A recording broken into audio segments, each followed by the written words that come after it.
Iran and China in one room. That too, 8 days before Trump lands in the same capital. Think about what each side is bringing into that one room. Tehran is bringing a war. It cannot end on the battlefield, and a peace plan it has been trying to get Washington to accept since the end of April. It needs three things from Beijing. It needs Chinese protection at the United Nations Security Council. The very resolution that Marco Rubio tabled on Tuesday is the resolution Tehran will ask Beijing to veto again. It needs the oil channel kept open because Chinese refineries are still buying Iranian crude despite American sanctions. And it needs to know what Beijing will and will not put on the table when she sits down with Trump next week. If China is going to make concessions to Washington that touch Iran, Tehran wants to know now. Beijing is bringing something different. China wants the strait open. It buys roughly around 1/5 of the world's oil through that water. The closure has hurt its own economy. So Wang Yi will tell Araghchi that Rubio cannot tell Araghchi. He will say that the closure of the strait is making Iran globally isolated, that the Chinese position is for normality, that this cannot continue. Coming from Beijing, that message lands very differently than coming from Washington. Let's bring in our guest. We have been joined by Dr. Haytham Mouzahem, who is head of Center for Asia and Chinese Studies. He's a writer and an analyst and journalist as well. Thank you so much, Dr. Haytham, for joining us. I'm sure you're looking at all the developments around the Iran war, and we are just talking about the Iranian foreign minister who is in Beijing this morning, just 8 days before Donald Trump, because his visit is also due. Usually, China does not signal these kinds of diplomatic sessions, but it has signaled that Araghchi is coming. Is it a message to US or is it something that is happening with a back channel diplomacy already in place? Good afternoon to you and your audience. Actually, Iran is trying to now, like before Trump visit to Beijing, is trying to be sure that China will keep its position to support Iran and will not make any concession regarding the Iran-China relations. For example, Trump is pressuring Beijing to pressure also Iran to open the Strait of Hormuz. And we know that Russia and China has voted the veto against a UN Security Council resolution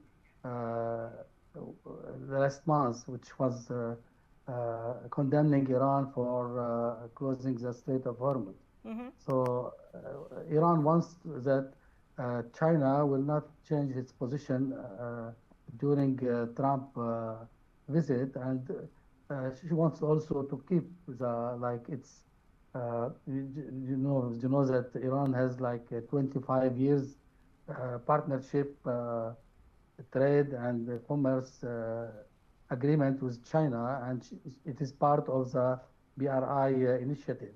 So Iran, it wants to keep this relationship, mm-hmm. And it wants also China support and guarantee if they sign any nuclear agreement with the United States.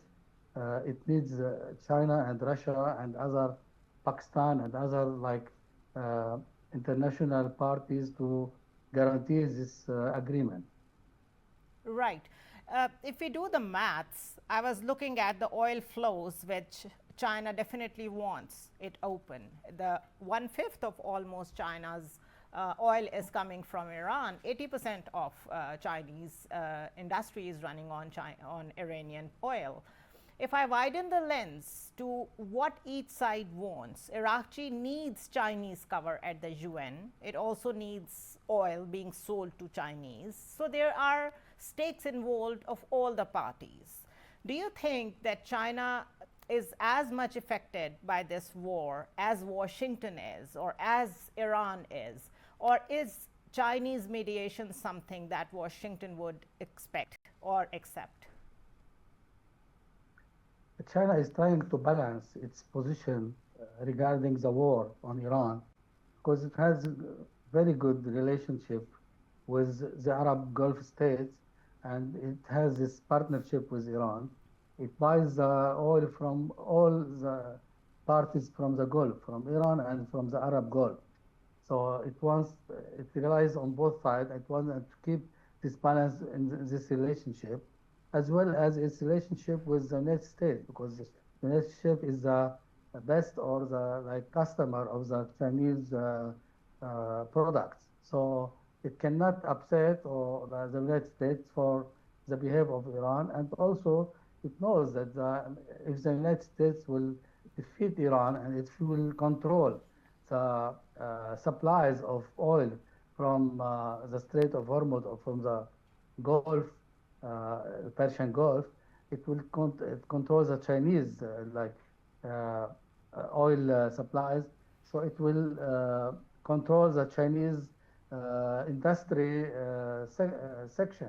Because I mean, China knows that because after the coup in Venezuela and the kidnapping of the president of Venezuela, uh, Maduro, which was like supplying China with most of its oil. Yeah. Now it became A lot of people think that from Cuba to Venezuela to Iran, all of this is partially to contain China as well by Washington. So you are rightly raising the point. Let me bring in Marco Rubio. On Tuesday, he literally said that he hopes that Chinese convey to Iraqi that what Washington wants is something that China wants as well. Also at the UN, Marco Rubio is asking China to not to veto an upcoming resolution. How is this possible in the real time, what we are witnessing, that American power that has always been about containing China is now asking favors from China, not to veto in UN and to convey to Iraqi what Washington cannot clearly?